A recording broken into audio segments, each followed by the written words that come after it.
Tom, thank you so much for talking to the One Show. Thank you for having me. It's absolutely our pleasure. Thank you very much. I want to know why you took on a character like Barry Seal. One of my favorite writers is Mark Twain growing up, and Mark Twain would have written this story. It's ripe for satire, for humor. It's the most unique adventure based on a true story. He's an anti-hero. You never saw me. By all accounts, and everyone we interviewed and met, everyone loved him. Even though he worked for the CIA, DEA, the White House, and one of the biggest drug cartels in the world. He was not political at all. He was a guy who was a great pilot who would fly anything, from drugs to guns. He was like the early version of FedEx. He was the gringo who always delivered. He was making so much money, he didn't know what to do with all the cash. Roscoe dug this up in the backyard. There are bills blowing around everywhere. I'll rake it up in the morning. At one time, he was one of the wealthiest men in America. It was just really interesting and a very unique love story with his wife. He adored her, and she adored him. Is this all legal? She was so strong. I love that you got a female character that matches him pound for pound. And every time he asks her, do you trust me? She said, No. no, no. And is that important for you to have a character as strong as that you can play against? Yeah, and she was that strong, really.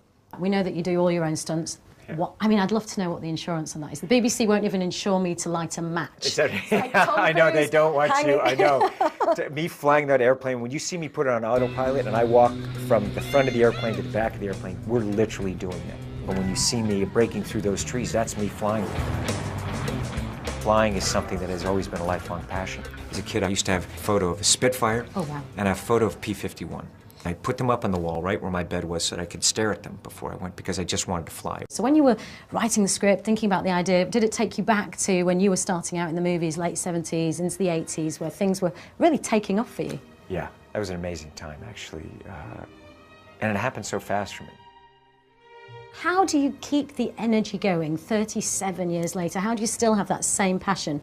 I'm just interested in life. You know what it's like. You interview so many different people, and when you see someone in a different life, a different way, whatever, it's just you can't help but become more interested in it. And I have the privilege to be able to put it up there and share it with everyone. See, I'm gonna walk out of here. There ain't a damn thing any one of you can do about it. There's lots of one-liners that have come out of your movies that are so memorable, and I would say your life imitates the art, okay? So, show me the money. Show me the money!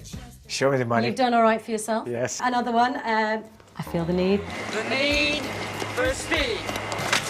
Yes, the need for speed. We know that you have the need. One of my favourites, actually, brilliant movie, Colour of Money. There's a scene where you get out the car and Paul Newman says, "Look at that kid, he gets to have all the fun." I think you get to have all the fun, Tom Cruise, definitely.